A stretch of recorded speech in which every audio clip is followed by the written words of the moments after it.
बड़ी खबर आपको बताते हैं, दोनों डिप्टी सीएम भी दिल्ली रवाना हो गए हैं। सम्राट चौधरी और विजय कुमार सिन्हा बीजेपी बैठक में शामिल होंगे। कल बीजेपी की अहम बैठक होने वाली है और इसी बैठक में शामिल होने के लिए दोनों डिप्टी सीएम दिल्ली रवाना हो गए हैं। नई सरकार गठन को लेकर बैठकों का दौर जारी है। दिल्ली में एनडीए नेताओं की लगातार बैठकें, तो इस वक्त की बड़ी खबर आपको बता रहे हैं, दोनों डिप्टी सीएम भी दिल्ली के लिए रवाना हो गए हैं। तस्वीरें आपको हम दिखा रहे हैं पटना एयरपोर्ट की। सम्राट चौधरी और विजय कुमार सिन्हा दोनों ही दिल्ली के लिए रवाना हो गए हैं। नीतीश कुमार दिल्ली रवाना हुए, वहीं उप मुख्यमंत्री सम्राट चौधरी और उप मुख्यमंत्री विजय कुमार सिन्हा भी अभी एयर इंडिया के विमान से दिल्ली रवाना हो गए। जिस तरह से बिहार में नई सरकार के गठन की कवायद तेज है, लगातार पटना से लेकर दिल्ली तक हलचलें तेज हैं।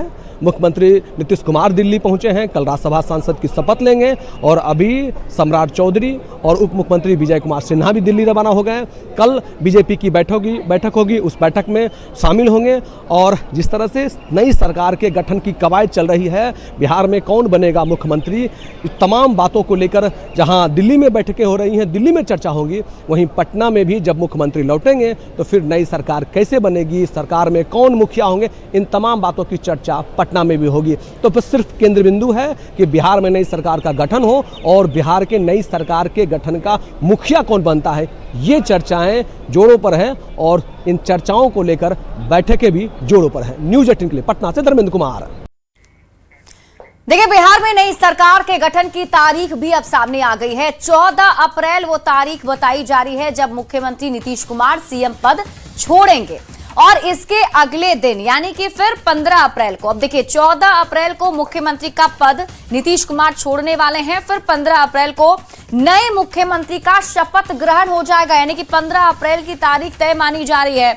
और जैसे कि हमने आपको बताया कि 10 अप्रैल को राज्यसभा में शपथ नीतीश कुमार लेने वाले हैं। फिर 13 अप्रैल को नीतीश कैबिनेट की आखिरी बैठक होगी। मुख्यमंत्री नीतीश कुमार अभी फिलहाल दिल्ली में हैं और आज जब वो दिल्ली में हैं तो कल वो राज्यसभा का शपथ ग्रहण करेंगे। और इसी बीच एक बड़ी खबर सामने आ रही है, हम आपको बताते हैं कि सीएम की रेस में कौन कौन अभी फिलहाल बिहार में नेताओं का नाम चल रहा है। तो देखिए, सम्राट चौधरी का नाम जो है वो चल रहा है, विजय सिन्हा और रेणु देवी का नाम भी इस लिस्ट में है, संजीव चौरसिया और जनक राम का नाम भी इस रेस में चल रहा है।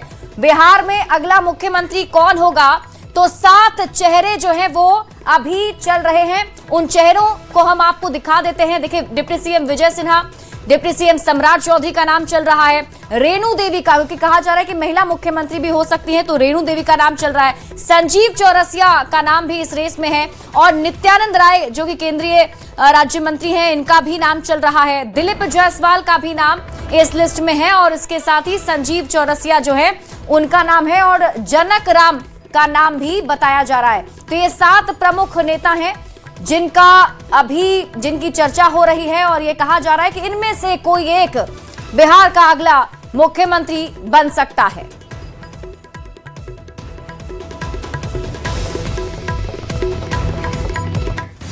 तो बिहार में नई सरकार के गठन की तारीख तय हो गई है, लेकिन मुख्यमंत्री कौन बनेगा, इस सवाल से पर्दा उठना अभी भी बाकी है।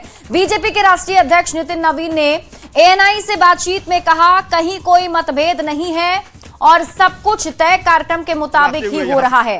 नितिन नवीन ने कहा कि मुख्यमंत्री नीतीश कुमार के हिसाब से ही सभी चीजें हो रही हैं। नितिन जी, आप बीजेपी के अध्यक्ष हैं, लेकिन एनडीए के बारे में जरूर पूछूंगी कि बिहार के जो मुख्यमंत्री हैं उनके बारे में कुछ अपडेट दीजिए कि कब बनाएंगे आप, क्या मतभेद है? कहीं कोई मतभेद नहीं है, सब चीज 10 तारीख को उनका राज्यसभा का ओथ है, उसके बाद की प्रक्रिया उसके साथ। कहीं देखिए, भारतीय जनता पार्टी और एनडीए के संबंध यही तो है, गठबंधन धर्म जो होता है वो भाजपा ने हमेशा बेखूबी सम्मानपूर्वक निभाया है और यही कारण है कि आज भी दलों को हम पर विश्वास होता है। और ये आज जो पूरी प्रक्रिया है, पूरी चीज़ें चल रही हैं, सब माननीय नीतीश कुमार जी के नेतृत्व में जो चीज़ें तय हो रही हैं उसके हिसाब से तय हो रहा है।